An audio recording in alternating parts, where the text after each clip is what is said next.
Урматтуу Садыр Нуркожоевич, урматтуу депутаттар, урматтуу Акылбек Бейсенбекович, жана министр кабинетинин мүчөлөрү, Кыргыз Республикасынын министрлер кабинети жөнүндө Кыргыз Республикасынын конституциялык мыйзамынын 7-беренесинин 2 бөлүгүнө ылайык Кыргыз Республикасынын министрлер кабинетинин төрагасынын жана башка мүчөлөрүнүн анты Кыргыз Республикасынын президенти Кыргыз Республикасынын жогорку кеңешинин депутаттарынын катышында ант берилет.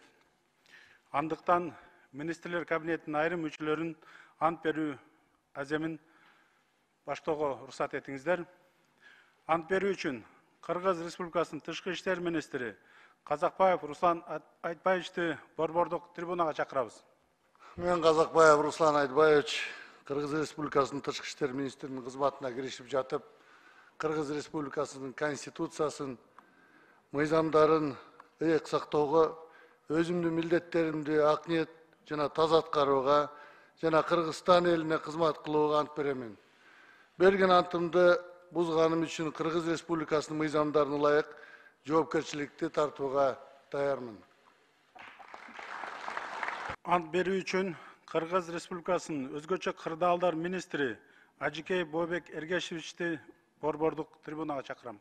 Мен Ажикеев Бообек Эргешевич Кыргыз Республикасынын өзгөчө кырдаалдар министринин кызматына киришип жатып, Кыргыз Республикасынын конституциясынын жана мыйзамдарын ыйык сактоого, өзүмдүн милдеттеримди ак ниет жана таза аткарууга жана Кыргызстан элине кызмат кылууга ант берем.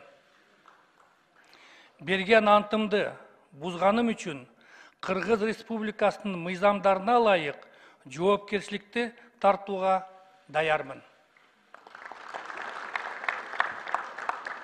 Ант берүү үчүн Кыргыз Республикасынын транспорт жана коммуникациялар министри Осоев Эркинбек Арстанбековичти борбордук трибунага чакырам. Мен Осоев Эркинбек Арстанбекович Кыргыз Республикасынын транспорт жана коммуникациялар министринин кызматына киришип жатып, Кыргыз Республикасынын конституциясын жана мыйзамдарын ыйык сактоого, өзүмдүн милдеттеримди ак ниет жана таза аткарууга жана Кыргызстан элине кызмат кылууга ант берем.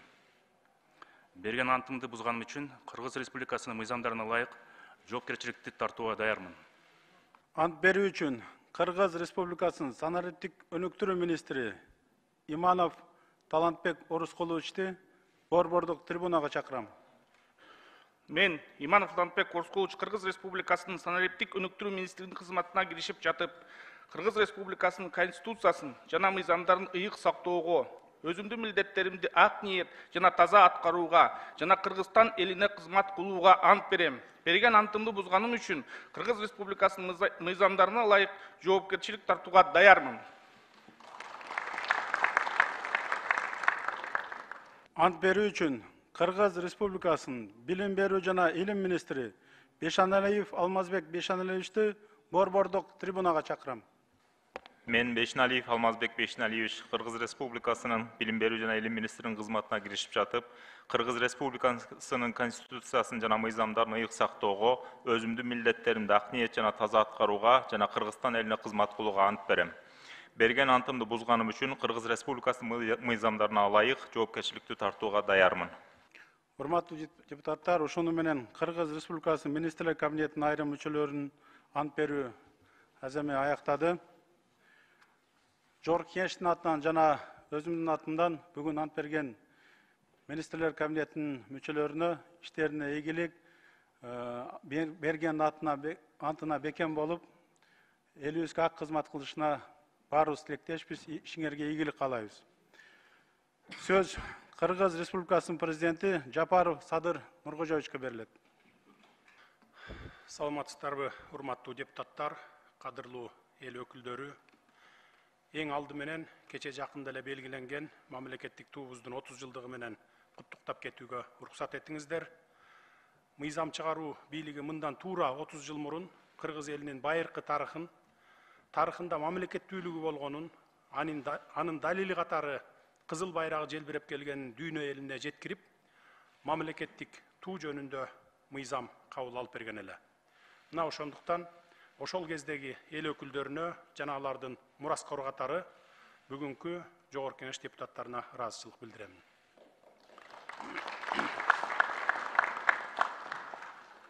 Ошону менен бирге депутат айымдарыбызды дагы кечеги аялдардын эл аралык күнү 8 март майрамы менен чын жүрөктөн куттуктаймын.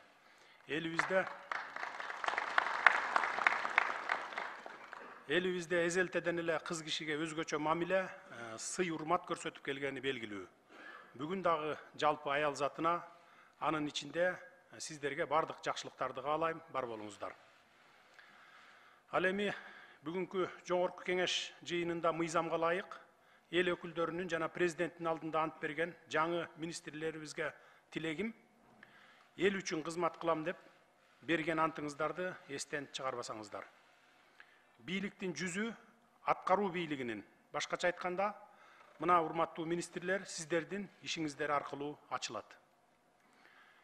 Ишеним артылып, бүтүндөй бир тармактын жүгүн тартам деп иштөөгө белсенип келген соң, бул милдетти аткара албасаңар, мамлекеттин жалпы ишине жооптуу катары мага, президентке, анан силерди ишти жөндөп кете алат деп макулдугун берип, шайлап берген мыйзам чыгаруу органына сөз тиет. Эл тараза, эл сынчы дегендей, иштеген ишиңер, тарткан жүгүңөр элдин элегинен бат эле эленип байкалып калат. Жигердүү иш алып барып, мыкты демилгелерди көтөрүп, таза иштеп берсеңер, атыңар тарыхта жазылат. Иштемиш этип түр көргөзүп, эч кандай жылыштар байкалбаса, ага кошумча ар кандай мыйзамсыз аракеттериңер байкалса, бүтүндөй министрликтин аброюна, ал тургай жогоруда белгилегенимдей, бүтүндөй бийлик системасына объективдүү сын айтылары турган иш. Урматтуу мыйзам чыгаруу органынын өкүлдөрү, ааламдашуу доорунда эл аралык коомчулуктан сырт эч бир мамлекет өз алдынча саясат жүргүзүп, өз алдынча өнүгө албастыгы белгилүү. Анын ичинде Кыргызстандагы коңшу мамлекеттер менен кайсы бир уюмдарга мүчө мамлекет катары эл аралык коомчулук менен тыгыз байланышта иш алып барат. Бүгүн дүйнө жүзүндө өнүгүү процесстери ушундай тез ылдамдык менен бара жатканына күбөбүз. Коронавирус пандемиясынан кийин өнүккөн мамлекеттердин экономикасы дагы пандемияга чейинки деңгээлге али жете элек. Ошону менен катар, бүгүнкү күндө Россия менен Украинанын ортосунда болуп жаткан окуялардын кесепети дээрлик бардык мамлекеттерге терс таасир этип атканын көрүп жатабыз. Кыскасы, дүйнөлүк деңгээлде соода экономикалык, коопсуздук, алака катыш жана башка чөйрөлөрдө абал кыйын. Айрыкча акыркы күндөрдө эл аралык жагдай жана дүйнөлүк рыноктогу кырдаал кескин курчуп баратат. Буга баам салып байкап турасыздар өзүңүздөр. Албетте биз кичинекей эле өлкөбүз, биздин согушту токтотуп коюуга таасирибиз деле жетпейт. Ошондуктан биз калыс өлкө болушубуз керек. Доллардын кунунун көтөрүлүшүн, күйүүчү майга карата баанын жогорулашын, азык түлүктүн баалары да барган сайын өсүп жатканын элибиз менен чогуу баштан өткөрүп жатабыз. Ушундай кыйчалыш убакта бизге эң оболу ынтымак керек болуп турат. Ынтымак бар жерде ырыс бар деген накыл кеп бар элибизде. Бизге капшабы тийип жаткан сырткы таасирлерди жумшартуу максатында бийлик бутактарынын жасаган иши менен айткан сөз айкалышып, бир багытты көздөп, бир муштумга бириккендей иш алып барышыбыз абадай зарыл болуп турган чак. Мен өткөндө министрлер кабинети тарабынан жогоруда тизмектелген каатчылыкка каршы иш-чаралар планы иштелип чыккандыгын айттым эле. Албетте, биздин биринчи приоритетибиз экономикалык потенциалыбызды мүмкүн болушунча сактап калуу болууда. Сиздерде дагы жакшы ой пикир, жакшы сунуштар бар экенине ишенем. Болгону бири-бирибизди сындап, кылдан кыйкым издебей, ишибизди илгерилетүүнүн үстүндө гана болсок деген тилек. Башкага убакыт жок. Дүйнөлүк экономикалык агым, баалардын өсүү темпи бизди сындашып, акыйлашып олтурганыбызга карабайт. Амбицияларыбызды жыйыштырып, позиция дебей, жалпы журтубуз менен бул сыноодон татыктуу өтүү үчүн колдон келгендин баарын ыкчам түрдө ишке ашыруубуз мезгил талабы болуп турат. Мына бүгүн кумтөр маселесин колдоп бердиңиздер, терең ыраазычылык билдирем. Алдыда дагы бир топ орчундуу маселелер, мамлекетибизди экономикалык кризистен чыгарып кетүүчү эң чоң долбоорлор болот. Аларды да сиздерге алып келебиз. Сиздер менен биргеликте коркпой, эки жакты карап кылчактабай, чечкиндүү кадамдарга барып, тездик менен алдыга жылууну уланта беребиз. Кризистик абал бара-бара оорлошо бере турган болсо, өлкөнүн азык-түлүк коопсуздугун камсыз кылуу үчүн болгон күчүбүздү, бар мүмкүнчүлүгүбүздү жумшоого туура келет.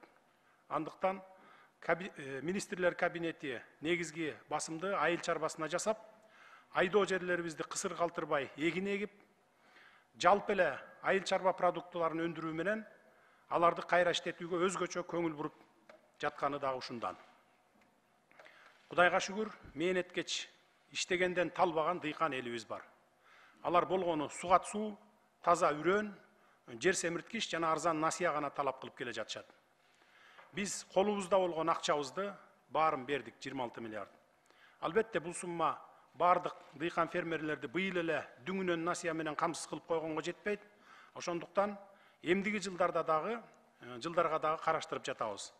Биздин оюбуз боюнча 3-4 жылда толук камсыз кылабыз деген планыбыз бар. Албетте эгерде казынабыз толтура болгондо быйыл эле баарын камсыз кылып койсок жакшы болот эле. Бирок акыбалыбызды өзүңүздөр жакшы билесиздер. Пандемиядан кийин биз эмес, өнүккөн өлкөлөрдүн дагы экономикасы калыбына келе элек. Бирок ушундай кыйынчылыкка карабастан биз 1 апрелден баштап бардык социалдык тармактагы кызматкерлердин эмгек акыларын дагы 50%-дан 100%-га чейин көтөрөлү деп чечтик. Эмгек акылар бир гана салыктын эсебинен көтөрүлөт, урматтуу депутаттар. Өткөндө бир депутат кредит алып эмгек акы көтөрүп жатасыңар деди. Министрдин орун басары тыңгылыктуу жооп бере албай атат да.